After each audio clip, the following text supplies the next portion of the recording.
Hello everyone and welcome back once again to आपकी अपनी classes Brijpal classes. जैसा कि आपने थंबनेल में पढ़ ही लिया होगा, आज हम शुरू करने जा रहे हैं इलेक्ट्रॉनिक कॉन्फ़िगरेशन। इलेक्ट्रॉनिक कॉन्फ़िगरेशन आप कहिए तो ये एक बेसिक्स ऑफ केमिस्ट्री का एक टॉपिक है। इसमें बहुत सारी हमारी कन्फ्यूज़न दूर होती है, सब खास करके कन्फ्यूज़न दूर होती है नाइन्थ क्लास में। नाइन्थ क्लास में एक्चुअली में हमें जो इलेक्ट्रॉनिक कॉन्फ़िगरेशन पढ़ाई जाती है वो कुछ इस तरह से पढ़ाई जाती है। आपको मालूम होता है कि हम शेल्स को रिप्रेजेंट करते हैं, why shell number 1, shell number 2, shell number 3, shell number 4, या फिर K L M N so on. तो के एल एम एन हमें ये बता दिया जाता है कि इसकी 2 है, इसकी 8 है, यहाँ पे भी हम 8 भरते हैं, और इसके आगे 20 तक हम मोस्टली जो करते हैं वो 2 ही रखते हैं, हालांकि इसकी आगे भी चले जाती है। ओके, नाइन्थ क्लास में आपको एक और भी चीज़ पढ़ाई जाती है कि a particular shell that can hold maximum number of electron is equal to 2n square. तो इसी फार्मूले को लेके चलते हैं। तो 2n स्क्वायर के अकॉर्डिंग के शेल 2 फर्स्ट शेल है तो n square okay, second shell आपकी जो है वो करेगी 2, तो फार्मूले में ही है, n आपका सेकंड शेल की जगह आ जाता है, तो सेकंड शेल की जगह दैट मीन 2 का स्क्वायर, एंड थर्ड आ जाता है आपका 2, 3 का स्क्वायर। ओके, 1 का स्क्वायर 1, 2, 2 का स्क्वायर 2, 2 का square 4 and multiply 2 that becomes 8, 3 का स्क्वायर 9 मल्टीप्लाई 2 18। बस यहीं पे एक डाउट क्रिएट होता है कि हम वहाँ पे रखते हैं 2 8 8 2। चलो okay, law of octet rule एक आता है, उसके अकॉर्डिंग अगर आखिरी शेल में आपके 8 इलेक्ट्रॉन्स हैं तो वो पर्टिकुलर कोई भी एटम जो है अगर उसके आखिरी शेल में 8 इलेक्ट्रॉन्स आ गए तो वो आपका स्टेबल हो जाएगा। करेक्ट, ठीक है। आखिरी शेल में 8 इलेक्ट्रॉन्स थे तो स्टेबल हो गया, इसीलिए हमने यहाँ पे 8 रख के स्टेबल भी कर देते हैं हम। एर्गन की कन्फिग्रेशन आती है 288।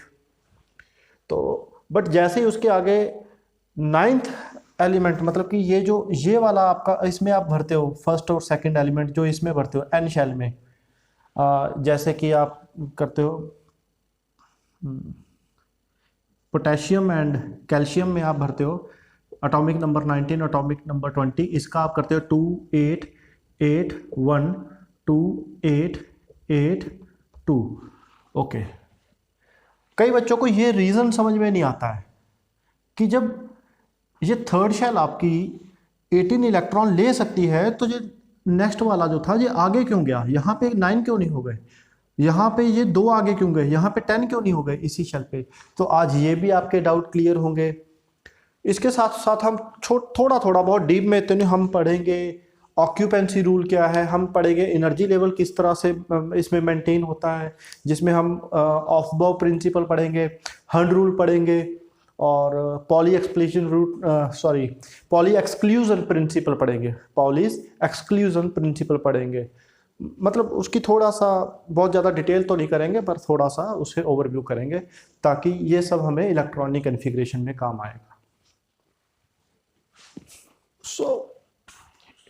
इसके बाद हमारे पास जो पहला क्वेश्चन आता है, व्हाट इज इलेक्ट्रॉनिक कॉन्फ़िगरेशन।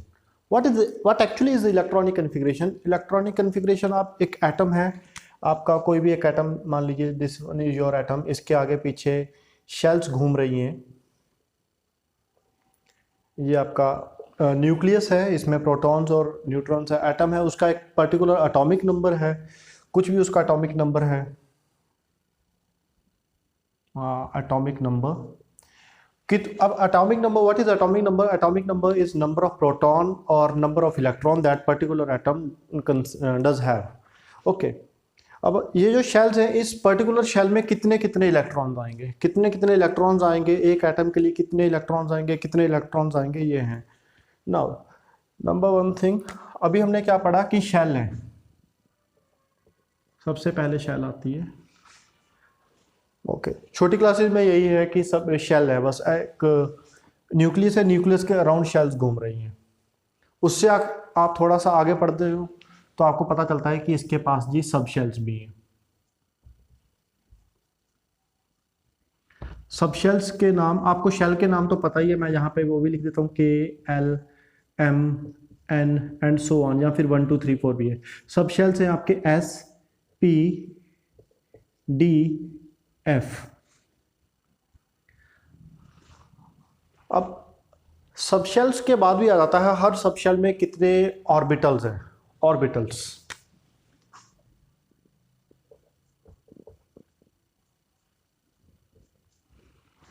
ना व्हाट आर ऑर्बिटल्स? ऑर्बिटल्स आपके डिस्क्रीट पैकेट लाइक थिंग्स हैं, इसी में जाकर के लास्ट में आपका जो इलेक्ट्रॉन प्लेस होता है वो इसी में होता है। मतलब ये इस तरह का कुछ ऑर्बिटल होता है, इसी में आपके ऑर्बिटल्स सॉरी इलेक्ट्रॉन्स प्लेस्ड होते हैं। वो कैसे प्लेस्ड होते हैं, किसका प्रिंसिपल है, ये भी हम पढ़ते हैं। ओके, तो मैं ये थोड़ा सा रब कर लूँ, इसे मैं रहने देता हूँ कि इसे हम साथ साथ में समझते रहेंगे क्या है क्या नहीं। ओके, तो सबसे पहले हम इसमें एक प्रिंसिपल समझते हैं, aufbau principle. What is aufbau principle? What is aufbau principal?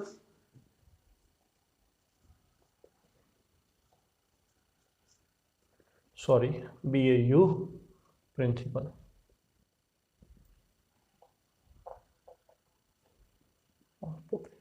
Okay, aufbau principle हमें कहता है कि जो इलेक्ट्रॉन ऑक्यूपाई करेगा, electron occupy the lowest energy orbital, occupy the lowest energy orbital. Okay, aufbau principle कहता है कि जो एक इलेक्ट्रॉन है कहाँ पे प्लेस होगा, ये होगा सबसे छोटी एनर्जी ऑर्बिटल में। अब कैसे पता चलेगा हमें कौन सी छोटी एनर्जी ऑर्बिटल है, कैसे नहीं पता चलेगा? तो इसके लिए भी उसने एक पूरा प्रोसीजर दिया था, वो हम प्रोसीजर समझते हैं। और ये बहुत ही इंपॉर्टेंट प्रोसीजर, आपको ये बनाना आना चाहिए, आपको इसकी पूरा सीक्वेंस आना चाहिए, ये किस तरह से है। ओके, ये इस तरह से है। ओके, नाउ आपको एक चीज़ और बता दूं, जो फर्स्ट शेल है उसमें सिर्फ एस सब शेल होती है, सेकंड शेल में एस और पी दो होती हैं, थर्ड शेल में एस पी डी होता है, और फोर्थ शेल में एस पी डी एफ 4 होते हैं। मैं आगे आगे बनाऊंगा, आप समझ जाएंगे कैसे। नाउ फर्स्ट शेल देखते हैं हम, 1s। What is this one? This one is our और शेल नंबर, ये वन हमारा शेल नंबर है, s ऑर्बिटल का नाम है कि s ऑर्बिटल है। अब सेकंड में आ जाता है आपका 2s 2p, थर्ड में आ जाता है 3s 3p 3d, फोर्थ में आता है 4s 4p 4d 4f, 5s 5p 5d 5f, 6s 6p 6d 6f। Okay, ये हमने क्या किया, कुछ ऑर्बिटल्स के नाम लिख लिए। ये फर्स्ट जो नंबर है, ये this number stands for shell number, और ये हमारी कौन सी सब शेल है, shell number subshell, shell number subshell, shell number subshells. Now ये आप यहाँ पे समझ गए कि जैसे फर्स्ट शेल थी, इसमें एक ही वो था सब शेल, सेकंड में दो थे एस और पी, तीसरे में थर्ड शेल में जैसे कि ये आपका अगर एक न्यूक्लियस है, इसके अराउंड ये फर्स्ट शेल, सेकंड शेल और ये थर्ड शेल। ये जो थर्ड शेल है, इस थर्ड शेल में आपके तीन चीज़ें होंगी, तीन सब शेल्स होंगी, 3s 3p 3d। तो मतलब इसमें भी आगे तीन और हैं, सेकंड में दो हैं, फर्स्ट में एक ही है, और फोर्थ में फिर 4 आएंगी, फिफ्थ में 4 आएंगी, एंड आगे आगे चलता है ऐसे ही। तो मैं इसे मिटा रहा हूँ हल्का सा।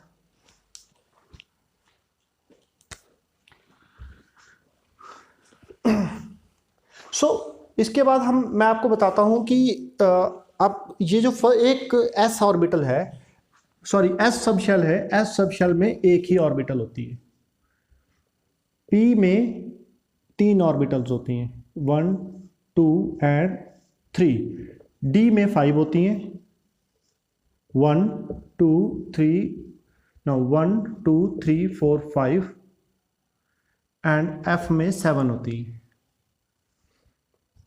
1 2 3 4 5 6 एंड 7 करेक्ट, एफ में 7 आती है। इनके हम एक ऑफबो प्रिंसिपल ने बोला था energy occupy the lowest energy orbital first, तो कैसे कैसे करता है, इसका क्या प्रिंसिपल दिया उसने, ये वाला क्लॉजिंग दिया। ओके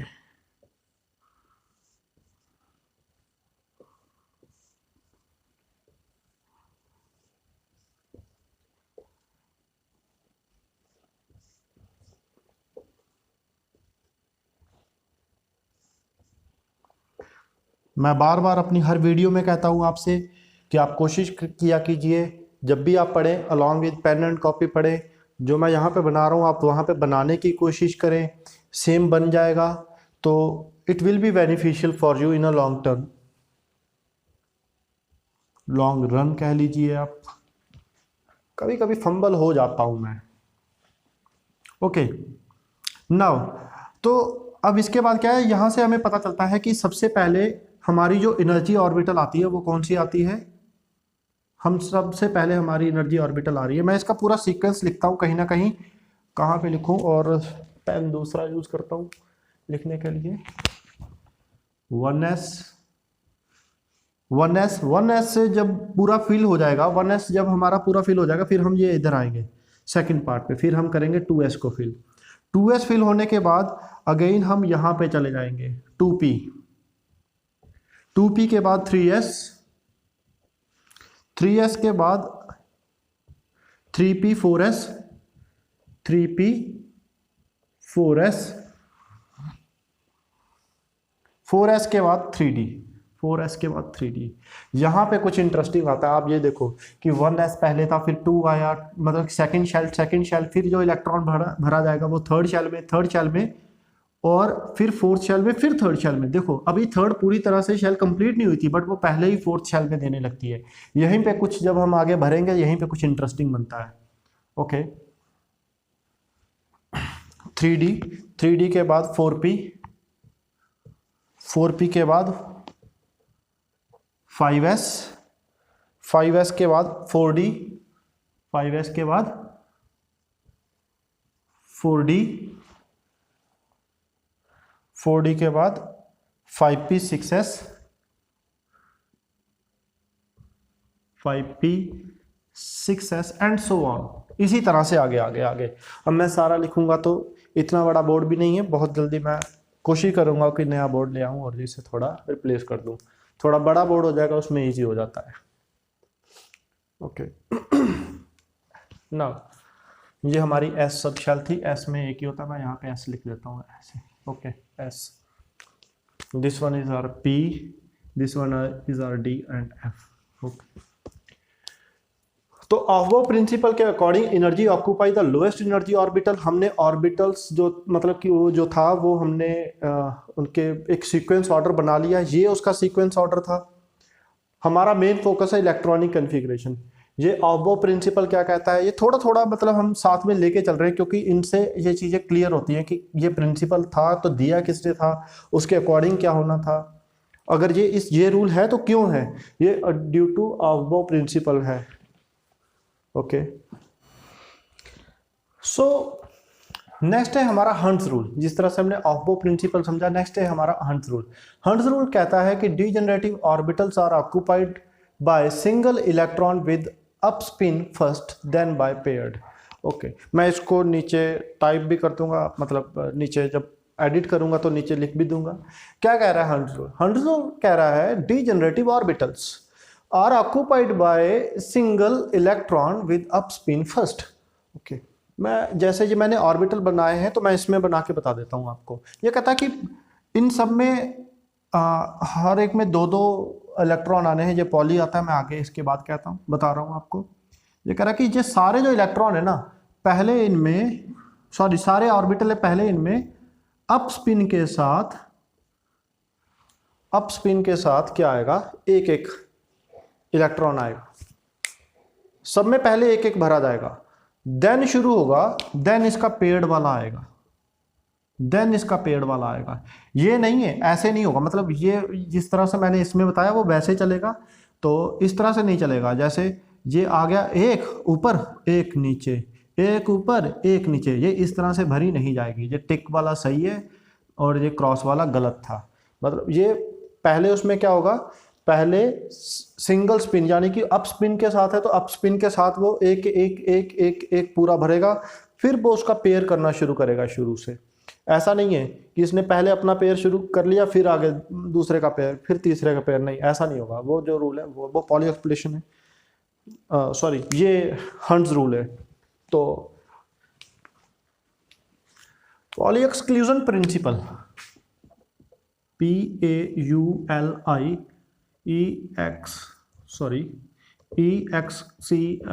डॉट, ये पूरा नाम आप लिख लेना, प्रिंसिपल। पॉली एक्सक्लूजन प्रिंसिपल क्या कहता है, ये कहता है कि आपका हर जो ऑर्बिटल है, एवरी ऑर्बिटल, जैसे कि ये एक अकेली ऑर्बिटल है ये वाली, इसमें मैक्सिमम 2 इलेक्ट्रॉन आ सकते हैं, मैक्सिमम 2 इलेक्ट्रॉन। जैसे ये एक ऑर्बिटल है, इसमें मैक्सिमम 2 इलेक्ट्रॉन, एक अप स्पिन एक डाउन स्पिन, मैक्सिमम 2 इलेक्ट्रॉन आएंगे एंड विद अपोजिट स्पिन आएंगे। Max 2 electrons with opposite spin, with opposite spin आएंगे।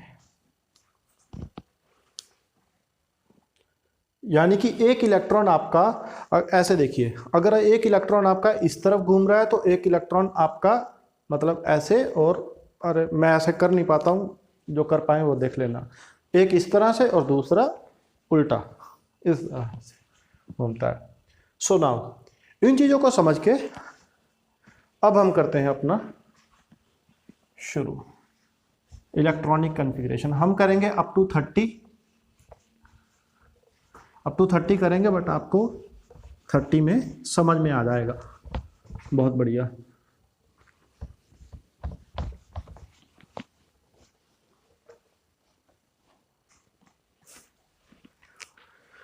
सो पहले हम 10 लिख लेते हैं, 10 की करते हैं, फिर 10 की, फिर 10 की करते हैं। Okay, so what are first 10 elements. 10 elements को याद करने की ट्रिक है, हाई हील लिए बिना भी कल नाना और फूफा नाचेंगे। Here hi hydrogen, helium heel, लिए बिना भी कल नाना और फूफा नाचेंगे। करेक्ट। सो सीक्वेंस वाइज ही इनका एटॉमिक नंबर भी है। इनके आगे एटॉमिक नंबर भी लिख देता हूं, 1 2 3 4 5 6 7 8 9 10। सॉरी फ्लोरीन, फेरस बना दिया, फ्लोरीन है। ओके 9 10। सो अब जितना इनका एटॉमिक नंबर है उतने ही इनके पास इलेक्ट्रॉन है। Okay great. H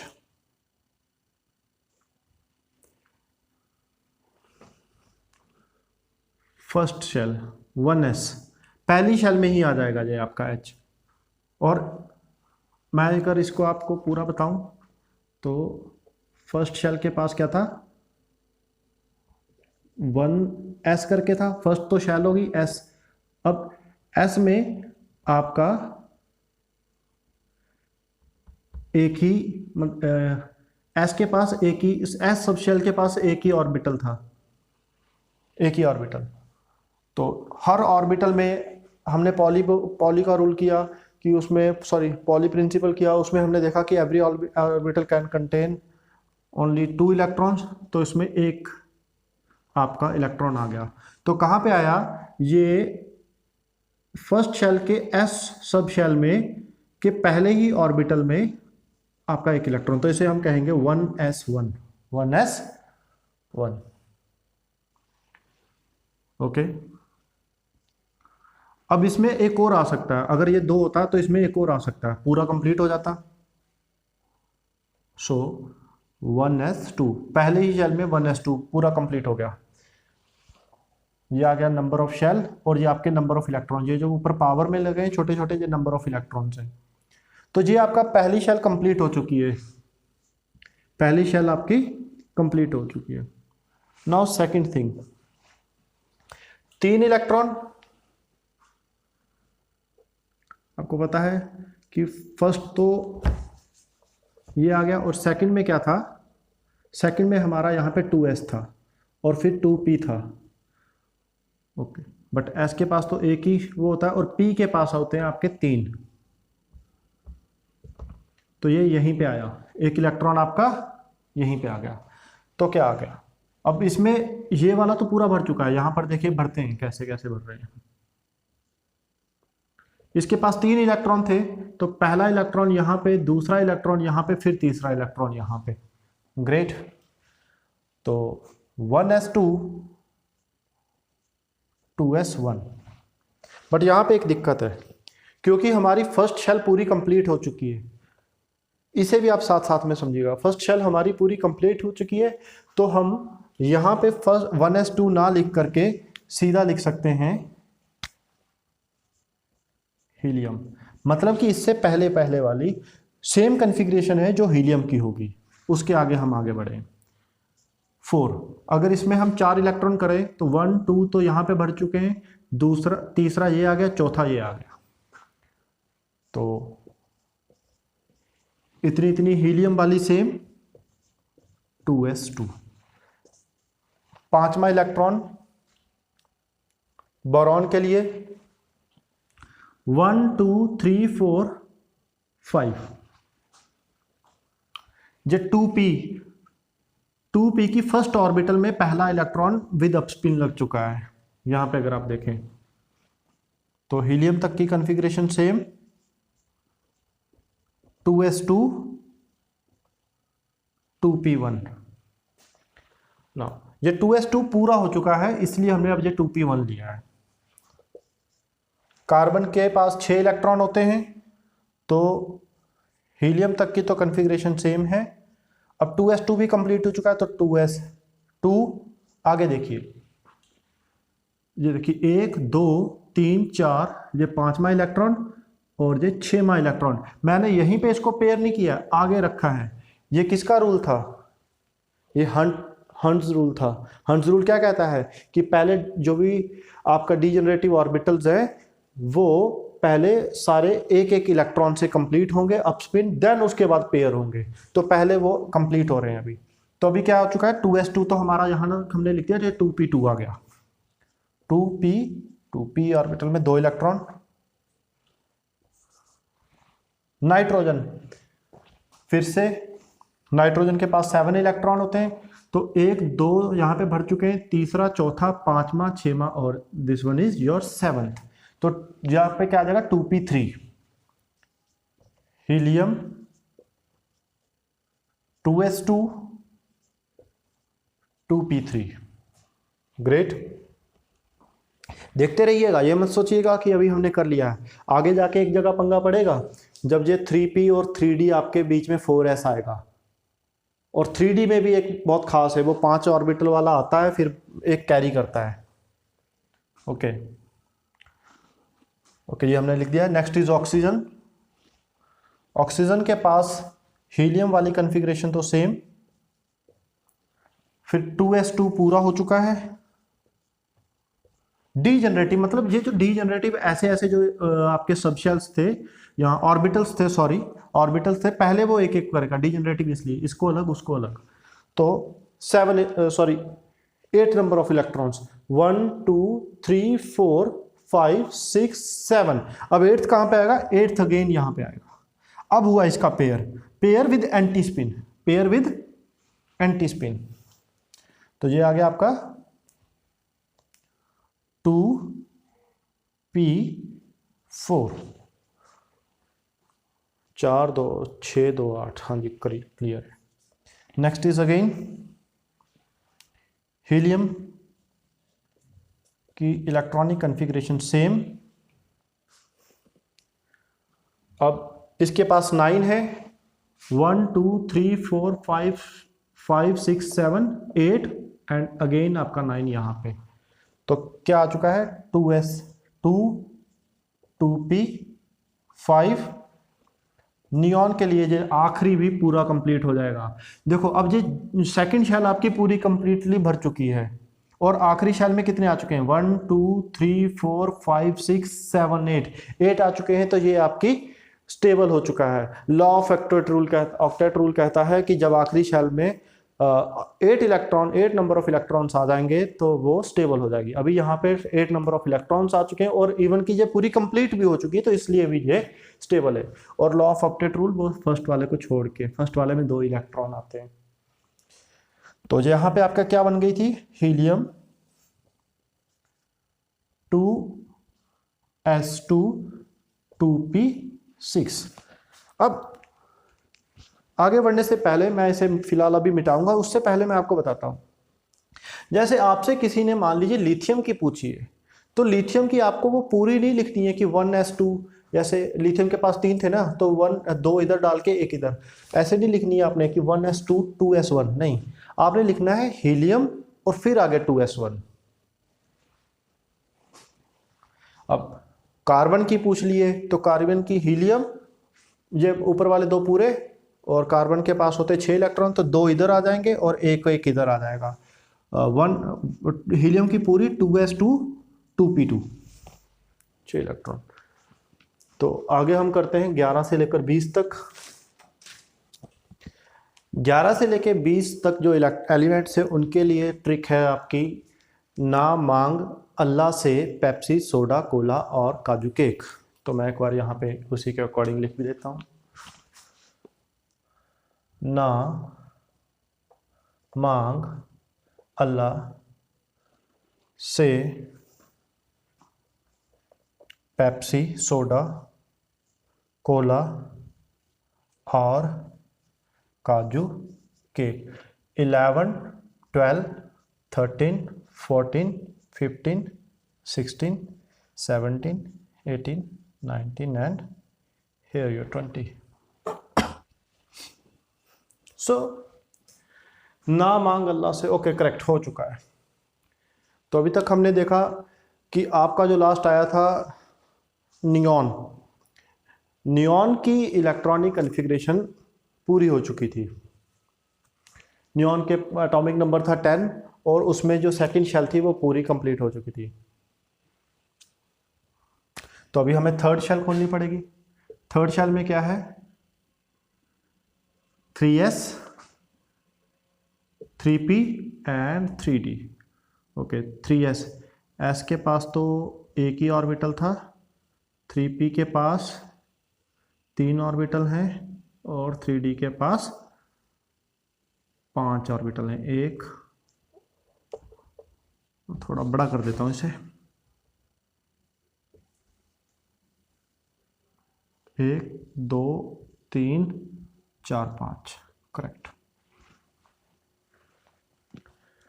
तो अगेन सोडियम 11, आप देखो 2 4 6 8 10 तो यहाँ पे हो ही चुके हैं। आपका 11th कहाँ पे आएगा, सिंपल सी बात यहाँ पे आएगा 3s1 में। तो सोडियम की आप इलेक्ट्रॉनिक कॉन्फ़िगरेशन कैसे लिखेंगे, आपकी लास्ट स्टेबल इलेक्ट्रॉनिक कॉन्फ़िगरेशन कौन सी थी, लास्ट स्टेबल, अगर आप थोड़ा सा बैक, जहाँ उसे क्या कहते हैं पीछे वाला, रिवाइंड करके अगर आप देखें तो हमारा यहाँ पे वो पूरे इलेक्ट्रॉनिक जो कॉन्फ़िगरेशन थी 2p6 हो चुका था, यानी कि ये सेकंड शेल पूरी कंप्लीट हो चुकी थी। तो यानी कि वो नियॉन जो था वो हमारा स्टेबल था। तो अब हम सोडियम लिखने के लिए नियॉन यहाँ पे लिख देंगे सीधा, मतलब कि अब हम ये 2p लिखेंगे ही नहीं कहीं, यहाँ तक इतना लिखेंगे ही नहीं। तो सीधा ये 3s, एक इलेक्ट्रॉन रखा है तो 3s1।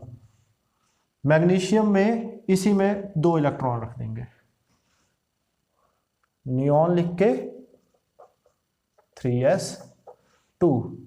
एल्यूमिनियम में इसमें पहले 1 इलेक्ट्रॉन। ये कैसे रखा जाएगा, अगर आप शुरू से देख रहे हैं तो आपको पता चल गया। नियॉन में सॉरी पहले तो 3s2 पूरा, ये 3s2 फिर उसके बाद 3p1। 3p1। सिलिकॉन में नियॉन की पूरी आ गई और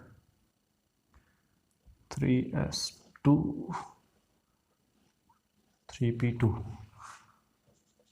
3s2 3p2 एक हमने ये वो लगा दिया। 15th वाला 10 तो उधर पूरे हो चुके हैं, 11 12 13 14 एंड 15। ये 15 किसके, सॉरी ये 15 किसके लिए, ये है फॉस्फोरस के लिए। फॉस्फोरस के लिए इलेक्ट्रॉनिक कॉन्फ़िगरेशन नियॉन वाली पूरी, यहाँ पे ये 3s2 और ये 3p3, 3s2 3p3। सल्फर, अब ये देखिए, अब यहां से आपका जो इलेक्ट्रॉन है वो आगे 3D में नहीं जाएगा, पहले ये डीजेनरेटिव पूरा कंप्लीट होगा, ये पहले ये वाला पूरा कंप्लीट होगा। जैसे ये अलग अलग है ना, तो वो जैसे फर्स्ट हमने इसमें डाला तो सेकंड इसमें भी डाल सकते थे, नहीं पहले इसको कंप्लीट किया फिर अब इसको कंप्लीट होगा। बट ये कंप्लीट कैसे होगा, पहले सिंगल सिंगल जाएगा फिर ये डबल डबल होगा। ओके, ये आ चुका है सल्फर के लिए। तो नियॉन 3s2 3p4 3p4। यहां पे भी हम चेक करते रहेंगे कि इसी के अकॉर्डिंग चल रहा है कि नहीं। ओके, ये आगे जब जरूरत पड़ेगी तो मैं इधर आऊंगा। क्लोरीन के लिए देखें तो 3p4। ओके, क्लोरीन के लिए क्या है 17, तो 10 तो यहां तक हो चुके थे, 11 12 13 14 15 अगेन 16 और ये 17, ये आ गया हमारा क्लोरीन। क्लोरीन कैसे हुआ पूरा, नियॉन और 3s2 3p5। Argan, neon 3s2, argan के पास 18, 10 उधर पूरे, 11 12 13 14 15 16 17 and this one is your anti spin और लग गया 18 हो गया 3p6। अगेन मैं बार बार आपको बता रहा हूं, law of octet rule. Octet rule क्या है, आखिरी शेल में 8 इलेक्ट्रॉन्स और वो चीज स्टेबल। कैसे स्टेबल, अब यहां पे हम थर्ड शेल देखो, इसके पास ये आपके 2 इलेक्ट्रॉन 3s2 में आ चुके हैं और 6 इलेक्ट्रॉन 3p6 में आ चुके हैं। ये देखो 2 यहाँ पे और 6 यहाँ पे, पूरे 8 हो चुके हैं। तो अभी ये वाला जो हमारा एर्गन है, एर्गन हमारा स्टेबल हो चुका है, ये हमारा स्टेबल हो चुका है एर्गन। ना सोडियम, मांग, मैग्नीशियम, अल्ला, aluminium, silicon, sorry silicon, Pepsi, phosphorus, soda, sulphur, chlorine cola के लिए और एर्गन के लिए, काजू पोटेशियम के लिए, केक कैल्शियम के लिए।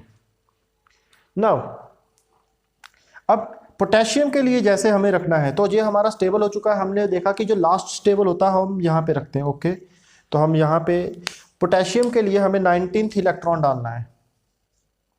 तो अब हमारा एर्गन स्टेबल हो चुका, तो हम यहाँ पे नियॉन की जगह अब एर्गन लिखेंगे, नियॉन की जगह अब हम एर्गन लिखेंगे। अब हमारा 3p भी पूरा हो चुका है, 3s भी पूरा है, 3p भी पूरा है। बट 3p में जाने के बाद ऑफ-बॉ प्रिंसिपल कहता है कि हमारा इलेक्ट्रॉन 4s में जाएगा। 3p में जाने के बाद हमारा इलेक्ट्रॉन 4s में जाएगा। तो मैं यहाँ पे 4s की भी बना लेता हूँ, 4s। ओके, मैं इन सभी को रब करता हूँ, अभी नहीं रब नहीं करना है। Okay, first and second shell मैं रब कर देता हूँ।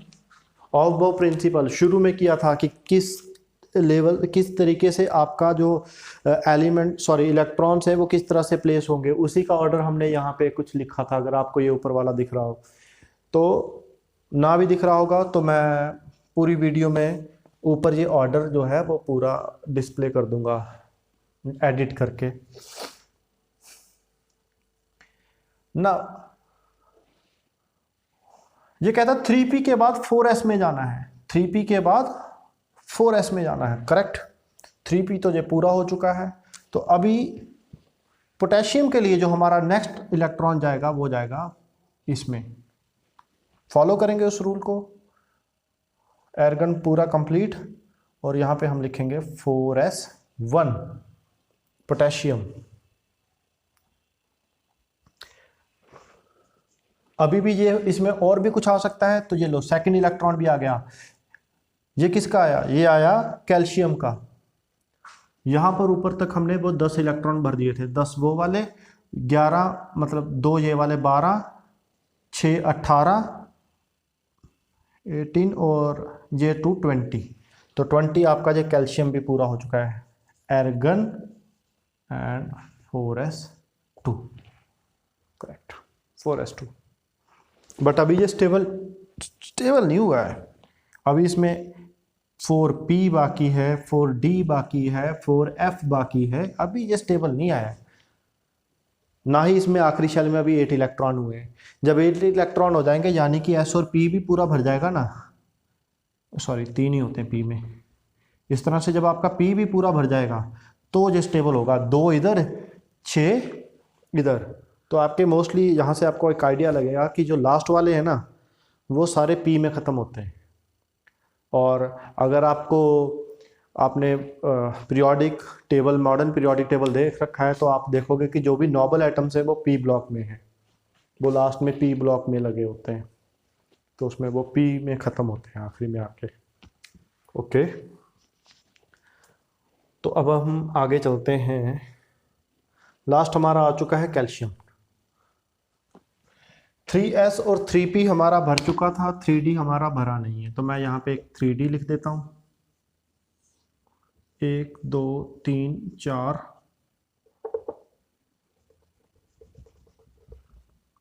1 2 3 4 5, correct.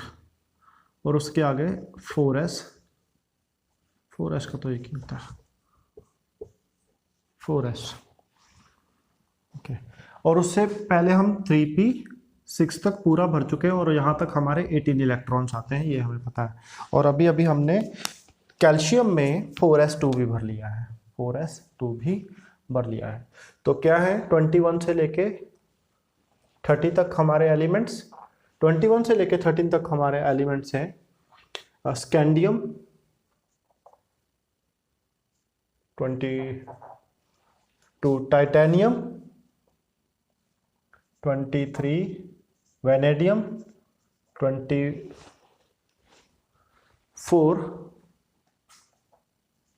Chromium 25, manganese 26, ferrous 27, cobalt 28, nickel 29, copper and then 30th यो जिंक, करेक्ट। इनकी मुझे ट्रिक नहीं आती है, स्कैंडियम से लेके जे आगे ये वाली ट्रिक मुझे नहीं आती है। तो अगर किसी को आती हो तो वो कमेंट में कर देना, ताकि बाकी बच्चों के लिए, मैं उसे पिन कर दूंगा मैसेज को, तो बाकी बच्चों के लिए वो इजी हो जाएगा। ओके, सो हमारा 4s2 तक भर चुका है। अब ऑहबो प्रिंसिपल कहता है कि 4s2 के बाद 3d भरा जाएगा, करेक्ट। तो 3d में भरते हैं, पहला इलेक्ट्रॉन ये आ गया। अब स्कैंडियम की इलेक्ट्रॉनिक कॉन्फ़िगरेशन क्या बनेगी?